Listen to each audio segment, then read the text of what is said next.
Olá, internautas. Meu nome é Alan Alex, sou editor do site Painel Político e a gente está aqui na segunda edição do programa Político, um programa onde nós pretendemos abordar o cotidiano das eleições de 2018 e também a rotina política do estado de Rondônia. Nosso convidado hoje é o Dr. Nelson Canedo, que é advogado, especialista em direito eleitoral, e quem vai estar acompanhando comigo essa entrevista é o Dr. João Paulo Viana, que é professor da Universidade Federal de Rondônia e cientista político. E a gente começa o nosso programa, são 4 blocos de 10 minutos, e a primeira pergunta que eu faço para o Dr. Nelson é a seguinte: Dr. Nelson, nós estamos num momento político aqui em Rondônia, onde existe uma série de discussões a respeito de inelegibilidade. Um dos casos aí que ficaram mais evidentes, uma discussão que já vinha se arrastando há algum tempo, era em relação ao senador Ivo Cassol, que terminou ficando fora do processo eleitoral, mas nós temos ainda dúvidas em relação ao senador Assir Gurgacz e ao ex-governador Confúcio Moura, que tem uma condenação pelo Tribunal de Contas do Estado, que padece ainda de um julgamento da Câmara Municipal de Ariquemes, referente à época que ele foi prefeito. Tecnicamente, Confúcio estaria inelegível. Qual a avaliação que o senhor faz desse cenário, desses casos de inelegibilidade? Bom, primeiramente, boa noite, internauta. Alan, é um prazer estar aqui no seu programa. O professor também é um prazer lhe ombrear nesse programa também. Em relação à elegibilidade, são disposições que já vêm desde a eleição, então, de 2010. Apesar de haver essa previsão de 2010, né, pelo fato da Lei Complementar 135 que trouxe essa situação da famosa ficha suja ao mundo jurídico ter sido implementado no ano 2009, pelo fato de não ter sido respeitado o princípio da anuidade, então para aquele ano 2010 ele não valeu. Então, o primeiro ano que realmente foi aplicado esse dispositivo foi nas eleições municipais de 2012. Né? A partir de então, vinha as eleições de 2014 e 2016, já apurando e depurando também algumas questões que estavam ainda na dúvida a respeito das disposições da elegibilidade, principalmente da incidência, etc. Né? Exemplo que a gente pode citar da incidência da elegibilidade é a ex-prefeita lá de Vilhena, né, que foi caçado por conta de uma contagem de prazo da elegibilidade.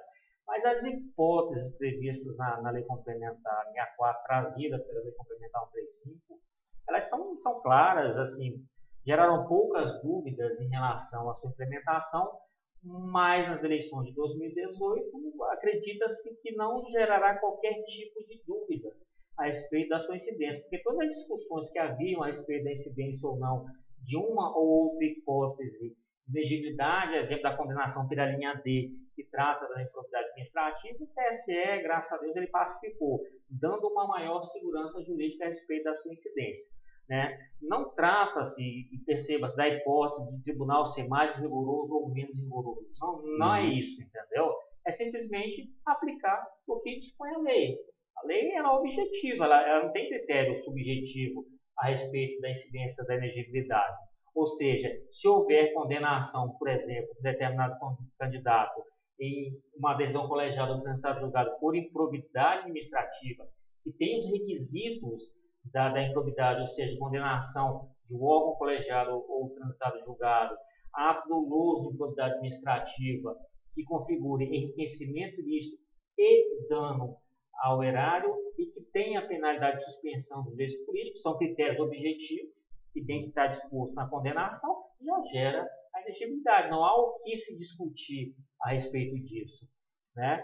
Quanto às hipóteses, no caso concreto, por exemplo, do ex-governador Confúcio Moura, de fato, há sim esse parecer do Tribunal de Contas, onde ele aponta pela desaprovação de contas, mas a gente sabe que pela disposição da Lei Complementar 64, tal parecer é meramente opinativo. E o TSE já pacificou essa questão. Inclusive, houve um julgamento, não me recordo qual o julgamento do recurso extraordinário pelo STF, pacificando essa questão. E quando as contas são aquelas contas de gestão, aquelas contas anuais, quando se trata de chefe do Poder Executivo, prefeito, governador, entendeu? O parecer do Tribunal de Contas é meramente opinativo. Quem julga essas hipóteses é a Câmara de Vereadores, apesar do julgamento ser político, mas quem julga é a Câmara de Vereadores, ou seja, a Câmara de Vereadores vai dizer se vai aprovar ou reprovar. A Câmara de Vereadores ela tem a faculdade política de acompanhar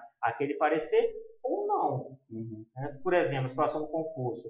A Câmara de Ariquemes, tanto ela pode acompanhar um parecer desaprovando as contas, aí sim, a partir deste momento, a adesão da Câmara gera elegibilidade, ou ela tem uma faculdade política de dizer, não, essas hipóteses não são capazes o suficiente de desaprovar, mas ela tem que apontar o porquê ela não está seguindo aquela orientação do Tribunal de Contas. Não basta, então, naquela situação, uma mera vontade política.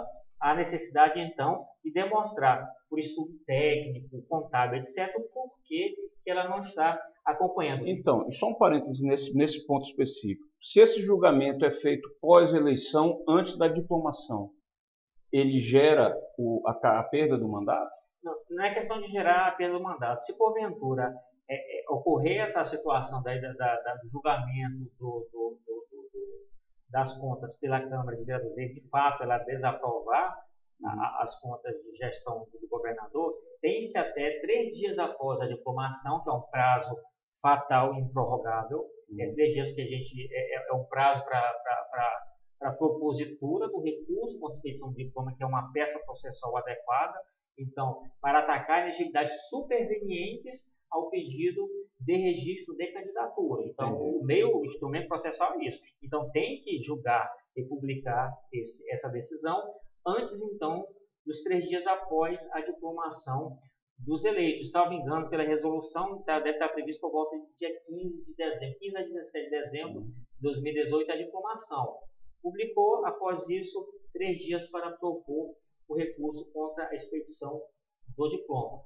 Passou esse prazo, não há o que se discutir, não há um instrumento processual para você atacar. Apesar de haver, digamos, uma inegibilidade presente, mas você não tem como, pelas normas processuais, atacar aquela hipótese de inegibilidade. E percebe que houveram várias teses, propondo ações diversas, ações declaratórias, etc., tentando trazer à baila a situação de inegibilidade surgida após esse prazo. Mas o TSE já pacificou, falou o seguinte, há a necessidade de ter a segurança jurídica. Né? Tem prazo fatal e prorrogável. Não pode o candidato, supostamente inelegível, uma inegibilidade surgiu após, entendeu? Ele está a todo momento sujeito a impugnações, entendeu? O voto, a soberania popular tem que ser respeitada no momento, tem que haver segurança jurídica. Então, tem um prazo, após esse prazo não há algo que se discutir. Não se desconhece, isso é importante, decisões do TSE, que entende o seguinte, apesar de haver um parecer favorável pela desaprovação do Tribunal de Contas e, posteriormente, a Câmara aprovar as contas, o TSE entende que algumas hipóteses dessa podem perfeitamente gerar elegibilidade. Quando a Câmara ela não obedece o parecer do Tribunal de Contas e sem qualquer motivação técnica, ou seja, com base numa mera motivação política, ela aprova. Já teve casos no TSE que ele entendeu, não. A Câmara ela aprovou, mas sem qualquer tipo de respaldo técnico. Entendi. De fato, as contas elas são viciadas. Então, aqui eu entendo que incide uma inegibilidade. Entendeu? Já teve situações, 3 ou 4 julgamentos, esses precedentes são perigosos, na minha concepção, que a Constituição Federal ela é pacífica a respeito de quem julga contas é a Câmara de Vereadores, nessa hipótese do prefeito. Então, na minha concepção, não poderia o tribunal gerar essa insegurança jurídica. Então, fica um critério muito subjetivo, entendeu? Mas tem sim essa possibilidade. Em relação você perguntou? A Sigurgax. Ao ACIR. Tá. Quem é técnico, quem é especialista nessa área, ele tem que ter muita cautela ao verbalizar alguns conceitos. Pela minha obrigação técnica, eu sou obrigado, pela minha especialidade, a analisar aquele caso específico, entendeu? Então, o que aconteceu com a situação da ACIR? Há 2 teses muito fortes, muito seguras em relação ao regime da cura dele. A primeira diz respeito à não publicação do acordo, apesar de, pessoalmente, eu considerar que essa hipótese não é tão segura, entendeu? Porque lá atrás foi publicada a ata da sessão, e na ata da sessão há uma referência ao dispositivo, ao resumo daquele julgamento. Então, pessoalmente, eu entendo que não é uma tese muito segura, apesar de haver alguns precedentes no TSE a respeito disso, né, que o TSE exigir a publicação do acordo. Por conta disso, né, os próprios advogados que trabalham com o senador Assi em Brasília trataram, então, de correr atrás para providenciar essa publicação, para vir justamente a segunda tese, ou seja, a propositura do embargos infringentes, que cabe naquela situação, embargos infringentes. Porque na votação, o ministro Marco Aurélio, ele deu uma pena menor, entendeu? E foi vencido, e aí a hipótese do cabimento dos embargos infringentes, entendeu? Deu uma pena, e com base nessa pena menor, vem a prescrição, entendeu? Então, o recurso de embargos infringentes, ele possui sim o efeito suspensivo, e percebo que não se está querendo criar a roda neste momento, professor, porque já há precedentes seguros do próprio TSE, no sentido de que a propositura, de fato, do embargo infringente, ele possui sim o efeito suspensivo de não gerar inegibilidade naquela hipótese, e é plenamente cabível a hipótese de embargos infringentes quando se está discutindo a dosimetria da pena. Não se desconhece um tempo atrás que alguns tribunais não aceitavam essa discussão, mas a partir do julgamento do mensalão, né, o próprio STF entendeu com base no regimento interno dele, que tem a previsão também dos embargos infringentes, que é plenamente cabível a propositura deste recurso para discutir dosimetria de pena. Então, a situação do Assi, na minha concepção, é uma situação que está resolvida. Eu, como profissional, como especialista nessa área, eu tenho a responsabilidade de pegar e dissecar, entendeu, a hipótese. Eu estou plenamente convencido que é plenamente viável nessa hipótese. E eu não estou nem entrando, Alain, na discussão do mérito da questão. Porque, realmente, se você for discutir o mérito, você vai perguntar, por que a condenação? Se tratou do empréstimo não para a pessoa física dele, mas se tratou do empréstimo para quem? Para a empresa.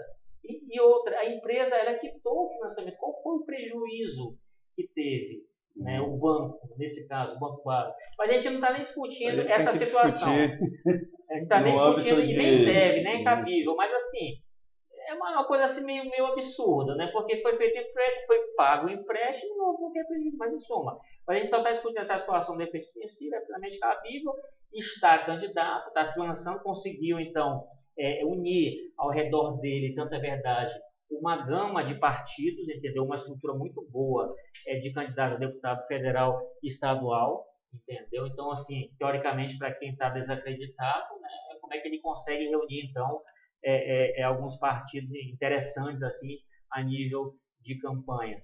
Então, a gente está encerrando esse bloco e falando nisso no senador Assi. Então, logo sejam feitas as convenções, estejam definidos de fato quem são os candidatos, nós vamos estar trazendo aqui no Político esses candidatos para estarem falando com a gente a respeito de suas candidaturas, suas propostas, etc. A gente volta já no próximo bloco, onde nós vamos tratar sobre a mini reforma política que foi feita pelo Congresso. A gente volta já.